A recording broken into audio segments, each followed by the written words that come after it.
Hello, this is the first of many perhaps videos on seeds and gardening by Jefferson. We're going to be using some publications, some catalogs and seed packages that could be from any company. We're not promoting any one of them, they're just for display purposes. My name is Kathy Adams, and I have been a gardener for years and years, since the 80s. I was a master gardener in the past. I've focused mainly on annual vegetables, my husband and I, and I'm just starting to get more involved with perennial gardens and with growing flowers for pollinating insects.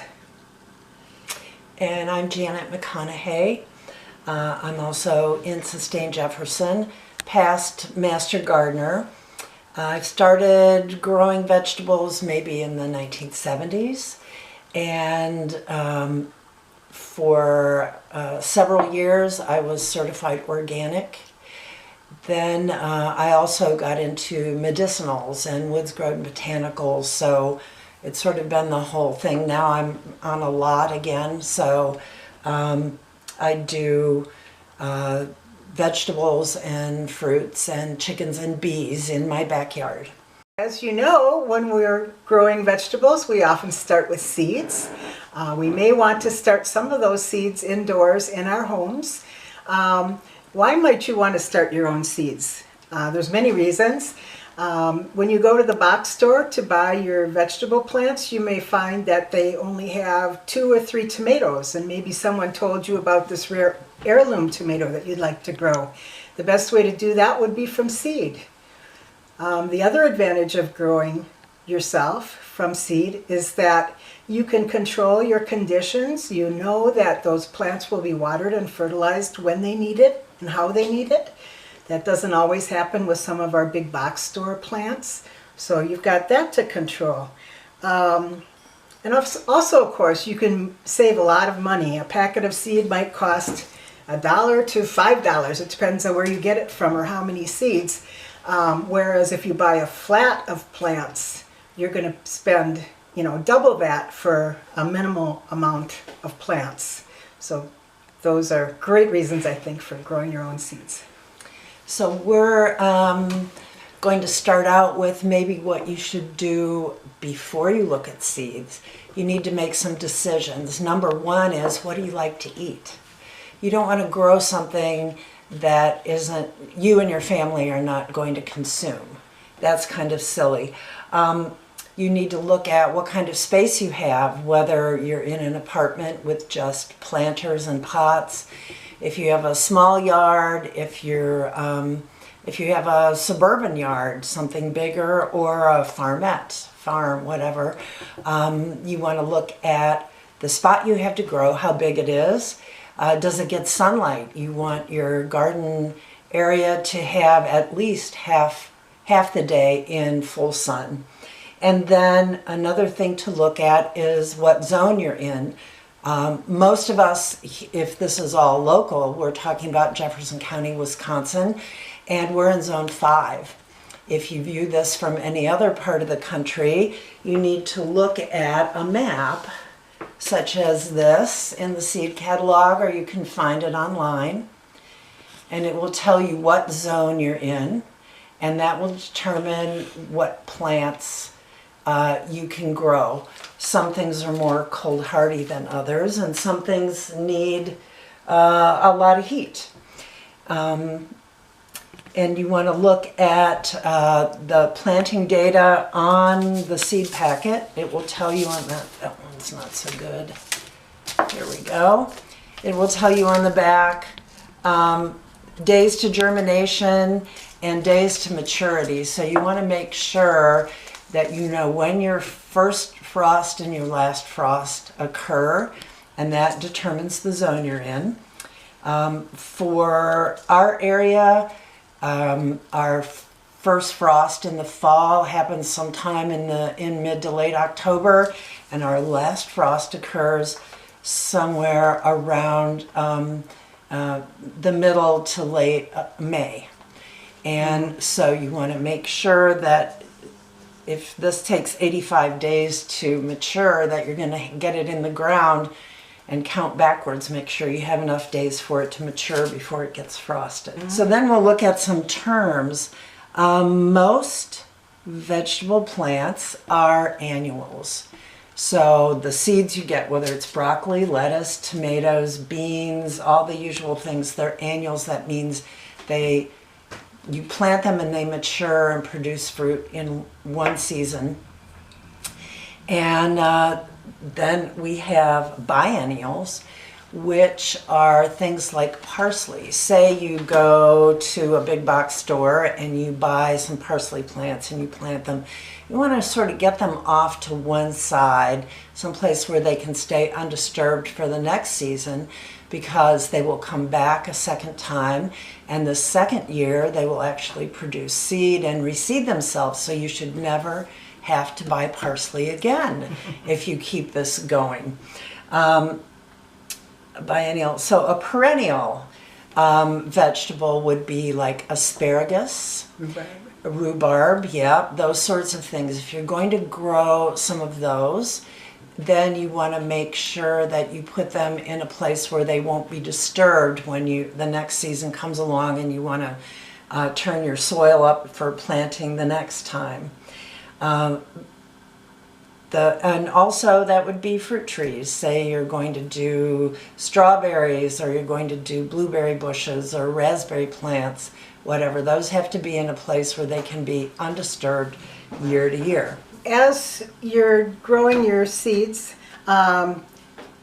sometimes you want to be able to save your seeds. And then in that case, you would want to have an heirloom seed variety. When you're looking at the catalog or the packages, it should let you know if it's an heirloom variety, which you could perhaps save seed from. There's also, if you take two of these, like two tomatoes, and cross them, that would be considered a hybrid seed. Hybrid seeds are fine just for that year, but if you intend to save the seeds, you don't know what the genetics will be for the following year's seed, because it could be from either one of the parents or some entirely new variety. If you're into plant breeding, maybe that's what you want to do. But those would be the hybrids. Determinate and indeterminate are terms that are related mainly to tomatoes. You can grow a determinate tomato, which produces all of its seed, all of its fruit in one small time frame. And it typically doesn't grow more than, depends on the variety, but maybe 3 feet tall or so.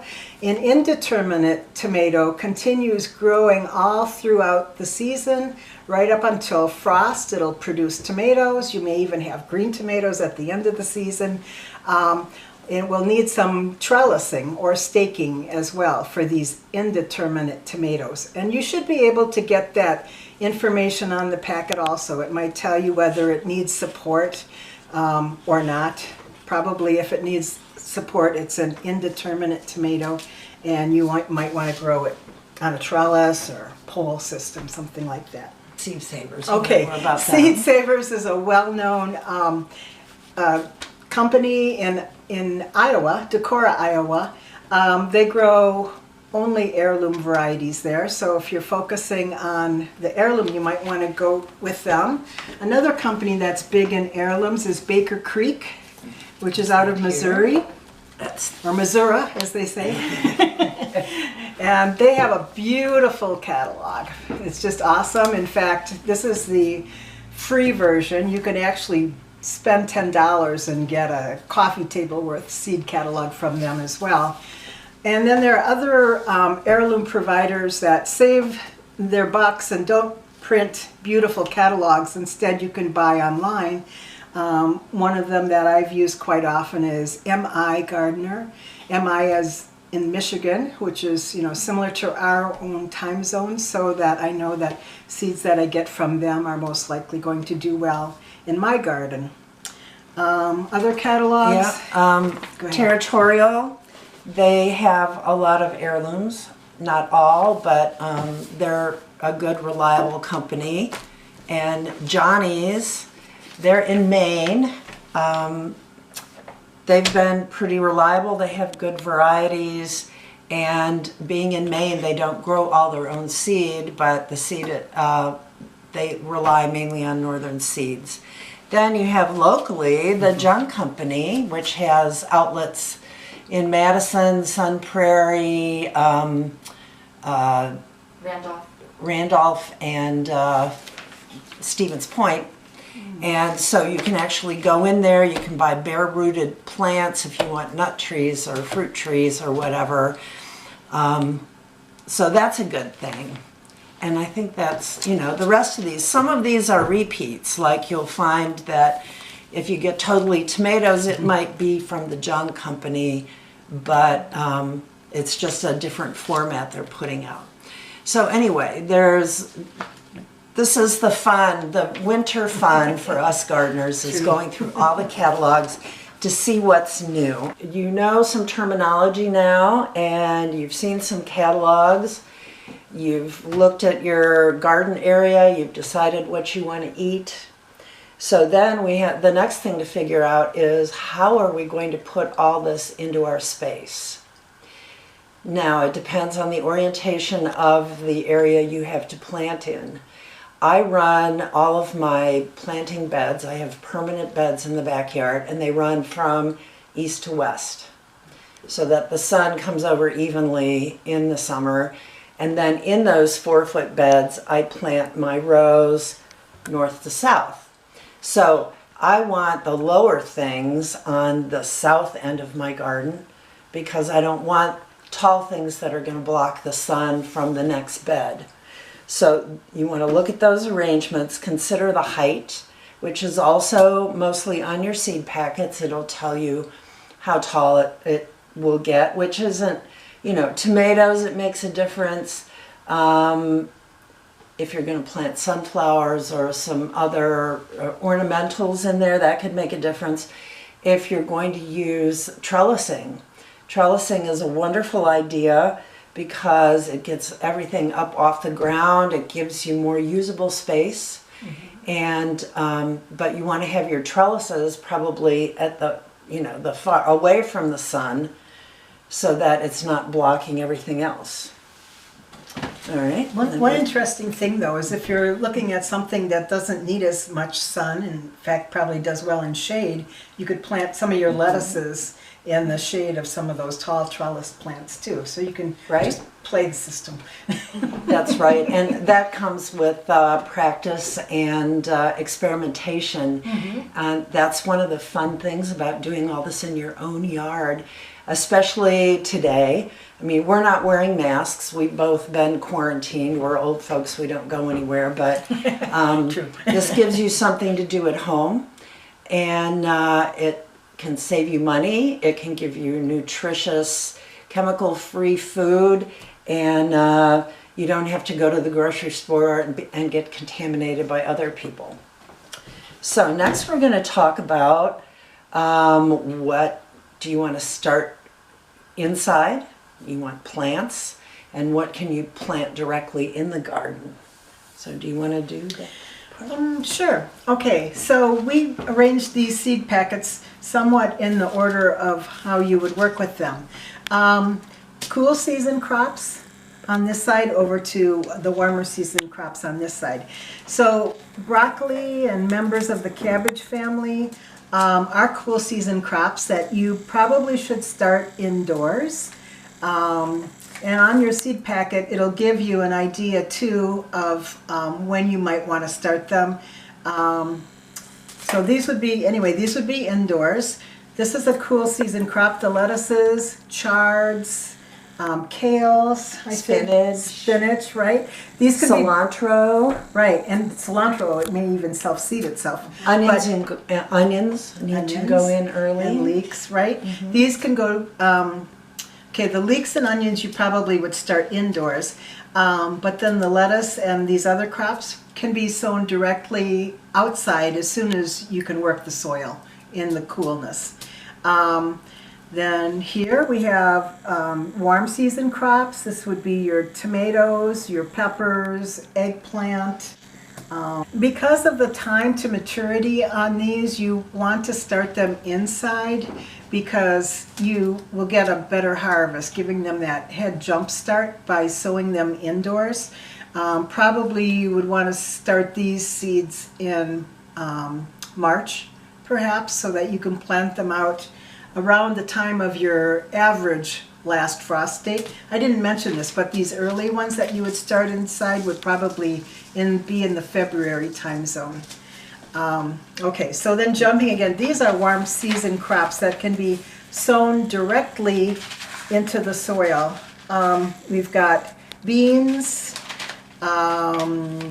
Cucumbers, squash, pumpkins, that's a squash. corn, melons, all those things can go right into warm soil, at least 65 degrees. And it will tell you on the seed packet what your soil temperature should be. And that can be measured with just a regular thermometer. If you take it out, bury it down 6 inches, leave it for an hour or two, and come back, and you'll get a general idea of what your soil temperature is. Right, and we spoke about planting your garden, and there's a lot of information on each packet generally too about how far apart to plant your seeds, what kind of mature spacing each vegetable needs, so that you know you can work with the given parameters of your garden.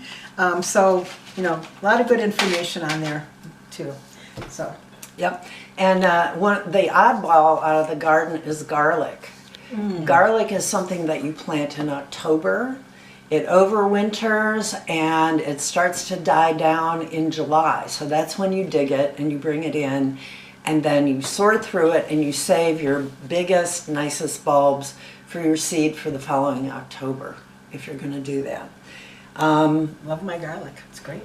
Yep, and you know, like growing your own peppers, you go in the grocery store, they might have 6 kinds of peppers. But if you go to a seed catalog, they might have 100 varieties of peppers, and you can experiment. And, you know, does your family like hot? Do they like mild? Do you want poblanos that are sort of in between? And then you can have enough different kinds of peppers without spending a fortune to sample and decide what you really like and what you want to continue to grow. This winter, with nothing to do, we could get some things prepared for spring. And of course, carrots are one of the things you're going to want to plant early in the season, as soon as you can work your soil. So it's thawed out, it's not too wet, you know, get a handful of soil. If you squeeze it and it stays all in one bunch, you don't want to work it. But if you can squeeze it and kind of tap it and it falls apart, it's ready. And the carrots love the cool soil. But they're a pain in the butt to plant because they're like dust. So some people will mix them with sand, and then you can sprinkle that and it makes the seeds more separated. Or you can just take and make some flour and water and just spread your flour and water out and make your own seed tapes. So we're just going to do a little of this. We won't do the whole thing. But, you know, you'd have lots of time for doing this in the winter while you watch reruns of whatever. Stream your favorite movie. Yes. Watch Netflix and watch some good ecology movies and heartfelt things on Netflix. And so then you can take your seeds, and I'm not wasting these too badly because these are from 2014. So I didn't germination test them. yep, So. and just wet your toothpick and take a seed. And take your toothpick and, you know, spread your seeds out a little bit. And so you're going to do this all along here, and this is going to hold things in place. And then what you want to do after you have your whole line up, and I know this is not pretty, but believe me, this will work. This will work much better than just trying to dump them in there. And then you just want to fold it over, and those we don't And need. you can cut it so it's narrower. You can cut it, yep, or you can just fold it over, let it dry, and Oh. and then once it's dry, bone dry, put it in a plastic bag, and of course label This is Scarlet Nantes carrot. So you're going to want to write that information on there. And then when you take it out in the summer, you can just, not summer, early spring, dig a trench and lay this down. And now carrots they take a long time to germinate, maybe up to 2 weeks. And you don't want your soil to dry out during that time because it forms a crust and the carrots aren't strong enough to force their way through. So you can, if you would like to help the carrots break the soil, you can put a few radish seeds in here because the radish seeds will germinate earlier and they'll break up the little crust on the soil and let the carrots come through. And also having this bit of paper towel will also help hold the moisture onto your carrot seeds, but you want to check them. Sometimes I put my carrot seeds down and then I'll put a board over the top for a week and let it sit like that, because in a week they're not going to pop up. But don't forget to take the board off after a week. Put it on your calendar, otherwise you're going to kill them all off. So that's how you make seed tape, and you can do that with beans. You know, beans are easier to put in a row. Beets are another thing that would work with this, because a beet seed has 4 individual plants in each seed. So a lot of times you want to spread those out further, or you have to go back and start pulling little bean seedlets out as they Big sprout. advantage, less thinning. Yeah, less thinning, and I'm not a good thinner. And then also you want to look at your carrots and decide you have nice, deep, rich soil. When you pick your carrot variety, you're going to want to pick a short one if you don't have good soil or it's not been worked up very well. And then you can proceed during the years to longer carrots. You can plant more carrots in July if you want, and radishes and beets. I had much better luck with the beets and the beans that I planted in August than I did the ones earlier in the spring. I don't know why. But anyway, that's a hint. Try it and see what happens. These are 2 beans that I grew in my yard last year, green beans. And they are heirloom varieties, which has the advantage that I can save these seeds so that I can plant them the following year. These are varieties I love. So I'm going to test them for germination to know how well the seeds will grow once I plant them the following year. In order to do this test, what you want to do is take a wet paper towel and count out 10 of each of your seeds onto that paper towel. Make it damp, not soaking wet. Paper towel should be damp, but the water shouldn't run off of it. It should just be damp. And then fold that paper towel around your seeds. And then you want to keep records of that. So note the date when you first put the seeds in there. And then every 2 days, check it. Keep a track of how many of those seeds germinated. After about a week, it depends on your seed. What is the germination time? I would keep checking that seed until you hit the end range of the germination time. So this has been 6 days. At 6 days, I checked it every other day. And for example, this bean here, the Blauhilde, which I harvested last fall, put down 10 seeds, and I have 1, 2, 3, 4, 5, 6, 7. Oh, there's a dud. 8, 9. So 9 out of 10 germinated. I'm very happy with that. So now I know I don't have to buy those seeds anymore. I can grow my own, raise my own, harvest my own, regrow. It's nice to have a variety of things in your garden. We want to have food, but we also want to encourage native pollinators and birds and whatnot. So we would like to invite you all to join a book study that we're going to do in January. You can get all the information from the Sustain Jefferson Facebook page. I believe we're starting January 8th. 7th. I'm sorry, 7th. And it's called Bringing Nature Home. And like I said, I've been a gardener all these years, and I've been involved in organics, I've been involved in ecological things, and I never made the connection for some of the things. The biggest thing in this book, to me, is that, you know, if you plant native things in your yard, whether they're for aesthetics or for eating, something local is going to want to eat it. And if you have bug holes, well, that means that things are working well. You know, you need a certain amount. Plants can take a lot of abuse from insects, and it doesn't necessarily mean that you should poison the insects or whatever. If you plant non-native species, even if it's planting a Douglas fir in your yard, which is native to North America but not to Wisconsin, you're not going to get native insects bothering non-native species. So you will have pristine flowers, pristine leaves, but your insects are going to starve.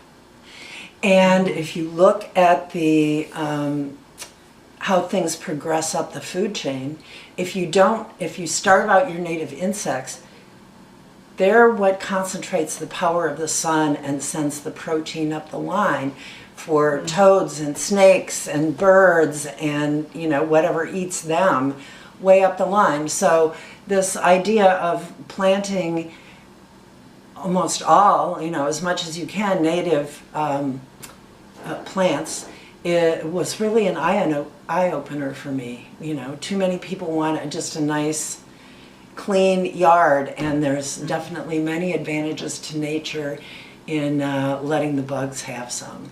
So please join us for that book club.